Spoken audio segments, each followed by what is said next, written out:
السلام علیکم ورحمۃ اللہ وبرکاتہ حامد و مسلم و مسلمہ وبعد قال النبی صلی اللہ علیہ وسلم من کذب علی متعمدا فلیتبوأ مقعدہ من النار رواہ البخاری۔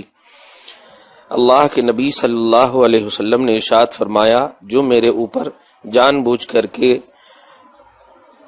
وہ بات بولے جو میں نے نہیں کہا، یعنی جھوٹ باندھے، تو وہ اپنا ٹھکانہ جہنم بنا لے۔ امام بخاری نے اس کو روایت کیا ہے، صاحب مشکات نے صفحہ نمبر 32 پہ اس کی تخریج کی ہے۔ کتاب العلم کی مسند احمد، ترمذی، ابو داود، ابن ماجہ، دارمی وغیرہ کی یہ روایت صاحب مشکات نے 35 پر اس کو نقل کیا ہے۔ نضر اللہ عبدا سمع مقالتی فحفظها ووعاها واداها، اللہ تعالیٰ اس بندے کو سرسبز و شاداب رکھے جس بندے نے میری بات سنا پھر اسے فحفظها یاد رکھا، نیچے ہے بالقلب، دل سے یاد رکھا، دل کی انتہائی گہرائی قلب سے یاد رکھا، ووعاها خوب اچھے سے یاد رکھنے پر مداومت بھی برتی، ہمیشگی بھی برتی، واداها اور دوسروں تک بھی اس بات کو پہنچایا۔ یہ واٹس ایپ اور یوٹیوب اور ٹویٹر یہ سب مراد نہیں ہے، پہنچایا یاد رکھ کر کے، ایگزیکٹ جو رسول اللہ کی حدیث ہے۔ اب اس سے سمجھ میں یہ آیا ہوگا کہ جو نبی پاک کی بولی کو یاد رکھ کر کے دوسروں تک پہنچائے، تو پہلا پوائنٹ ہے یاد رکھنا، دوسرا پوائنٹ ہے کہ دوسروں تک پہنچانا۔ اور اس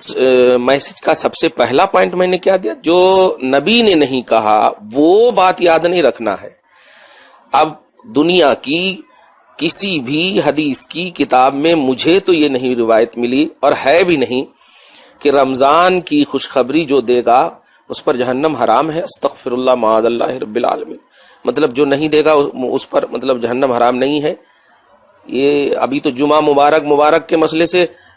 چھٹکارا پانے کی ہم لوگ بات کر رہے تھے، یہ کون سی بات بیت میں بدعت کی بات لے آئے۔ یاد رکھیے رسول اللہ نے کہیں نہیں یہ فرمایا ہے، لہٰذا یہ امت کی گمراہی ہے کہ اس طرح کے میسج آ جاتے ہیں جھوٹ پوٹ کا، اور اس کی کوئی اصل نہیں، اس کی کوئی بنیاد نہیں رہتی،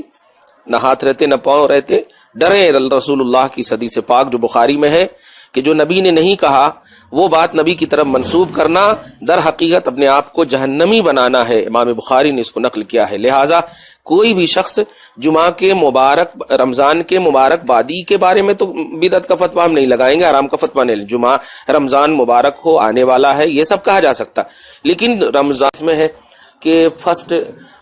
مطلب یہ کہ رمضان جو ہے جمعہ ہی کو ہوگا، یہ ہی تو میں تو مخلوق میں سمجھتا ہوں کسی کو یہی کا منصب نہیں ہے، کیونکہ تاریخ جو ہے 29 کی بھی ہوتی ہے اور 30 کی بھی ہوتی ہے، مہینہ 29 کا بھی ہوتا ہے اور 30 کا بھی ہوتا ہے، تو ہی کا پہلو تو لگا ہی نہیں سکتے کیونکہ یہ چاند پر ڈیپینڈڈ ہے۔ اور میں جہاں تک سمجھ رہا ہوں میرے سامنے یہ کیلنڈر ہے 2017 کا، کہ فرسٹ رمضان جو ہے یہ 28 مئی سے ہے، سنڈے کا دن پڑ رہا ہے کیلنڈر کے حساب سے، تو اگر ہم ایک دن پیچھے لیتے ہیں تو سیٹرڈے پڑتا ہے، ایک دن آگے لیتے ہیں تو پھر منڈے پڑتا ہے، جمعہ کا تو مسئلہ ہی نہیں ہے۔ لہٰذا ڈریں وہ بچے جو اس طرح کی حرکتیں کرتے ہیں، خبردار نبی پاک کی طرف کوئی ایسی بات منسوب نہ کریں جو نبی نے نہ کہا ہو۔ اگر کوئی ایسا میسج آ جائے تو صحیح عالم سے اس کی تحقیق پہلے کروا لیں، وہ تصدیق اور تحقیق کر لیتے ہیں، پھر جا کر کے آپ انشاءاللہ اس کو سینڈ کریں گے، اور اس پر پہلے خود آپ عمل کریں گے، اس کی حفاظت کریں گے، تب جا کر کے اللہ کے رسول نے اس بندے کو سرسبز و شاداب رہنے کی دعا فرمائی ہے۔ اللہ ہمیں ہدایت نصیب فرمائے۔ اگر آپ نے ابھی تک ہمارا چینل سبسکرائب نہیں کیا تو ہمارے چینل کو سبسکرائب کر لیں